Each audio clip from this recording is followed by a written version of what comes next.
कोरीगड सुंदर, सोपा आणि अविस्मरणीय असा ट्रेक. तर ह्या ट्रेकला मी गेलो होतो. ह्या ट्रेकची संपूर्ण माहिती आपण व्हिडिओमध्ये बघणार आहोत. चला तर मग सुरू करूया व्हिडिओ.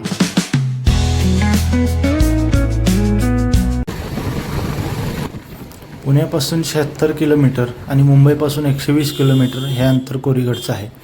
आणि कोरीगडला जाताना असे सुंदर दृश्य तर तुम्हाला दिसतीलच, पण पुण्यापासून जात असाल तर लोणावळ्या मार्गेसुद्धा एक रस्ता आहे. पण हा मुळशी पिरंगुट मार्गे जो रस्ता आहे तो तुम्हाला सगळ्यात बेटर पडेल. पण सारखी वळणं आणि थोडासा गावागावातून रस्ता असल्यामुळं वेळ थोडासा तुम्हाला जास्त लागतो, पण तरी पण लोणावळ्यापेक्षा जास्त बेटर हा रस्ता आहे. तर मी वेळेत निघालो आणि नवले ब्रिज ते चांदणी चौक हा जो समृद्धी एक्सप्रेस झाला आहे त्याला मी मार्गस्थ झालो त्या मार्गाने. आणि नेहमीप्रमाणे तिथं काहीच ट्रॅफिक नसल्यामुळे फक्त 1.5 तासात मी 10 किलोमीटरचं अंतर पार केलं आणि पुढं रस्त्याला लागलो. तर तिथून पुढं निघाल्यावर पण मुळशी आणि पौडच्या तिथंसुद्धा जो एक एक्सप्रेस हायवे झाला आहे त्या एक्सप्रेस हायवेने मी पुढे निघालो. तिथं पण अजिबात गर्दी नव्हती, त्यामुळे तिथलं 5 किलोमीटरचं अंतरसुद्धा मी 30 मिनटात पार केलं. तर पौडपर्यंत तुम्ही पोचल्यावर पौडच्या बस स्थानकापासून उजव्या बाजूला रस्ता जातो, त्या रस्त्याने तुम्ही जायचे. तर त्या रस्त्याला लागल्यावरच सरळ जावं लागतं, तुम्हाला कुठं थांबावं लागत नाही. शेवटी तुंगाच्या तिथं काय एक गाव आहे, हाडशीच्या थोडंसं पुढं गेल्यानंतर एक डाव्या बाजूला मोशीला रस्ता जातो आणि उजव्या बाजूला जो रस्ता जातो त्या उजव्या बाजूला जाऊन लगेच 5 ते 10 मीटरच्या अंतरावरून परत तुम्हाला लेफ्ट वळायचे. तो जो सरळ रस्ता आहे तो लोणावळ्याकडे जातो आणि डावीकडे जो रस्ता आहे तो कोरीगडला जातो. आणि तो डावा टर्न घेतल्यानंतर तर मग खूपच भारी वातावरण, धुकं वगैरे खूप जास्त भारी वातावरण मिळतं तुम्हाला आणि एक्सपिरियन्स खूप भन्नाट असतो. मी असं निघालो तेव्हा तर ऊनच होतं, पण पुढे जाईल तसं वातावरण बदलत जातं. आणि मग पुढं गेल्यावर मला असं एक हाडशीच्या बॅकवॉटर लागलं. तिथं बोटिंगची वगैरे पण सोय होती, कधी वाटलं तर तुम्ही करू शकता. आणि हाडशी गावाचे तर मी प्रेमातच पडलो. सुंदर लँडस्केप होते आजूबाजूला, एकदम म्हणजे कलर ॲडिशन करून हिरवं करावं असं हिरवं होतं. आणि समोर तुम्ही डोंगर बघताय, त्या डोंगराच्या आपण जवळजवळ जात राहतो. आत्ता झूम केल्यावर बघितलं तर तुम्ही बघताल इथून 6 ते 7 धबधबे इझिली दिसतात तुम्हाला. धुक्यामुळे थोडं कमी दिसत होतं. मग ह्याच्या अजून जवळ पोचलो मी आणि ह्याच्या जवळ पोचत त्याला वळसा घालून आपण कोरीगडला पोचतो.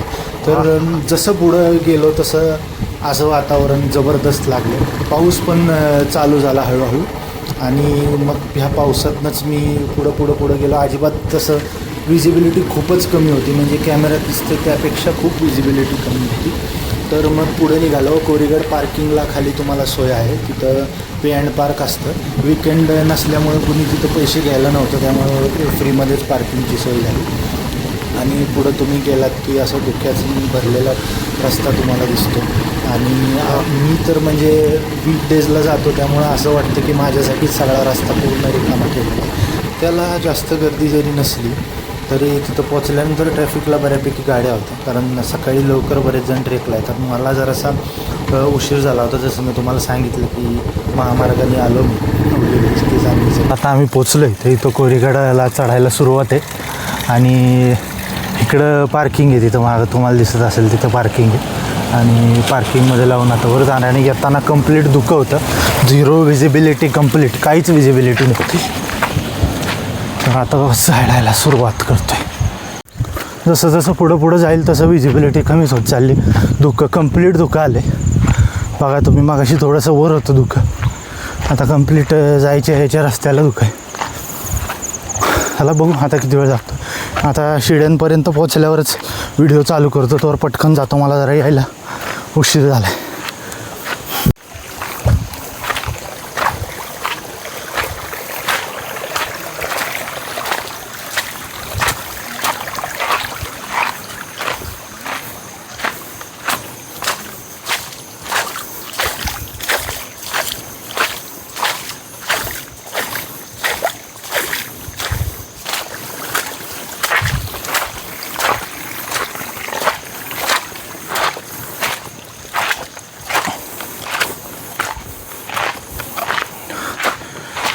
इथं ठिकठिकाणी असे ॲरो काढलेत. ॲरोवरून तुम्हाला समजू शकतं. थोडं खालनं वर येताना आहे ना, स्टार्टिंगला जरा कन्फ्यूज होतं, पण नंतर वर आलं सारखे असे ॲरो दिसतील तुम्हाला. आणि हा खाली जायला डायरेक्ट मार्ग आहे.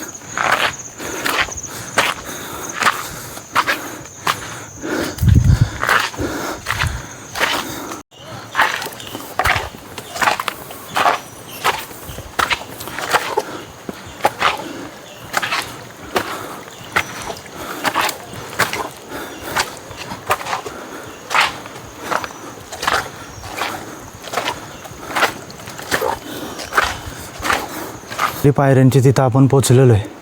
हा बोर्ड पण बघू शकता तुम्ही. तर तिथं अर्ध्या रस्त्यापर्यंत आपण जिन्यानी पायऱ्यांनी येऊन बसलेलो आहे. इथून अजून आपल्याला वर जायचं आहे. तर बघा खाली इथून थोडं भूस्खलन टाईप झालं होतं, बघू शकता तुम्ही. त्याची शेजारीच बसलो आहे मी. थोडं तिथून वर आल्यावर तुम्हाला हे व्ह्यू पॉईंटसारखं दिसेल. इथं बेंचेस वगैरे लावले, माझा थोडा व्ह्यू पण दिसतो. माझ्या एक्झॅक्ट समोर एक छोटी गुहा आहे आणि त्याच्या बाजूला छोटं गणेश मंदिर आहे आणि तिथून थोडं वर परत पायऱ्यांचा रस्ता सुरू होतो. तर गुहेत काय आहे ते पण आपण बघितलं, त्याची पण व्हिडिओ मी टाकले. तर गुहेत काय आहे ते पण तुम्ही टाकले.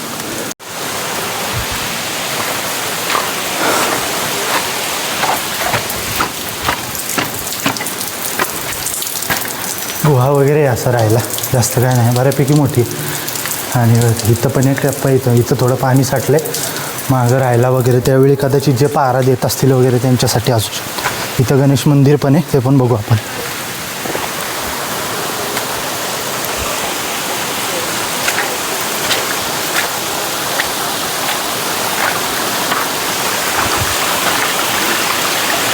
असं गणेश मंदिर पण. फायनली मी त्या ठिकाणी आलेलो आहे. इतक्या दिवस व्हिडिओ बघायचो, पायऱ्यांवरून वाहणारं पाणी. वा वा वा वा वा वा. आल्याबरोबर वातावरण पण कसलं झालं, पाऊस पडायला लागला.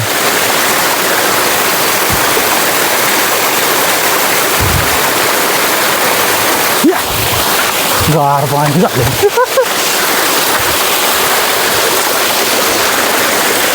आयकॉनिक.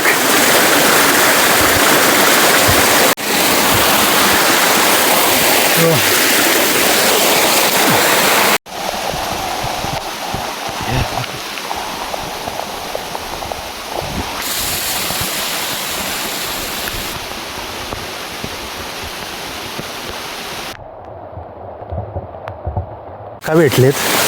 हे किती वर्षापासून करता पूजेचं काम इथं वर? हां, आमच्या आज्या पंचवसनं पूजा.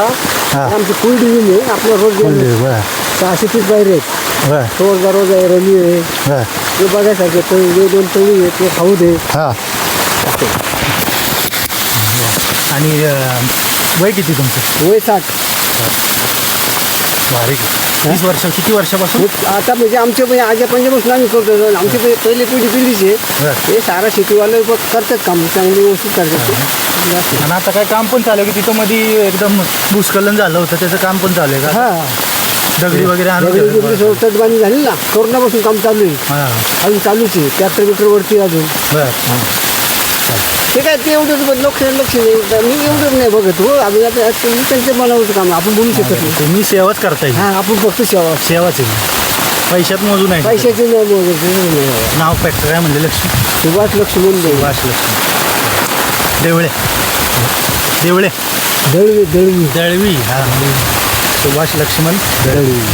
ठीक आहे काका, धन्यवाद. हां. फायनली गडावर मेन दरवाजाजवळ पोचलो, पण वारं, धुकानी पाऊस एवढा होता की वाऱ्याने असा माझा ट्रायपॉड पण पडला आणि फोन पण पडला. वर गेल्यावर लगेच तुम्हाला महादेवाचं मंदिर दिसेल. वर कोराई देवीचं मंदिर सुद्धा आहे. मी जाऊन महादेवाच्या मंदिरात थोडा आत बसलो. वारं, पाऊस आणि धुकं किती होतं ते तुम्ही बघू शकता. या महादेवाच्या मंदिराच्या बाहेरच जुन्या त्यावेळीच्या तोफासुद्धा ठेवलेल्या आहेत, त्यासुद्धा बघू शकता तुम्ही. आतमध्ये कसं वातावरण होतं बघा. आज सगळं सामान वगैरे ठेवलेलं होतं. मी मस्तपैकी आत बसलो होतो आणि बसलोय तिथपर्यंत सुद्धा पाणी येत होतं. एकदम साधं, सिंपल आणि मस्त मंदिर आहे. आजोबा जे भेटले होते ते इथंच येऊन गेले होते. असं काही वातावरण गडावर होतं आणि गडावरून तिथं पूर्ण गड तुम्ही तटबंदीने फिरू शकता. असं चालायला तिथं जागा आहे. तर वर चालत फिरत असताना वाऱ्याचा, पावसाचा रॉ आवाज तुम्ही ऐका.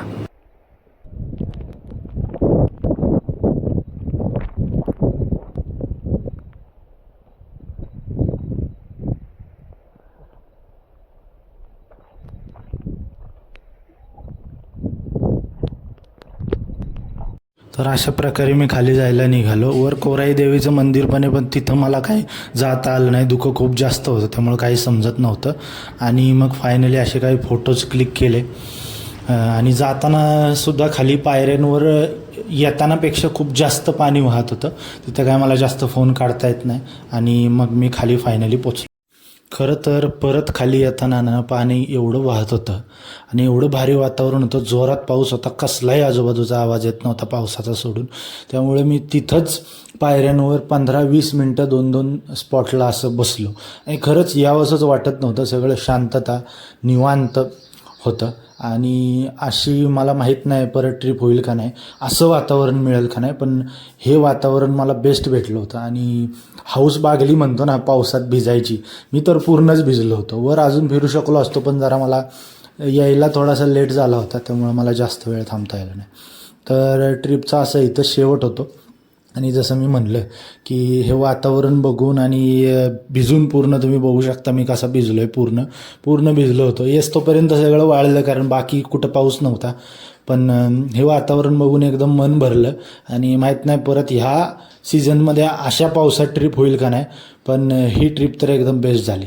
तर ठीक आहे, मग भेटू पुढच्या व्लॉगमध्ये.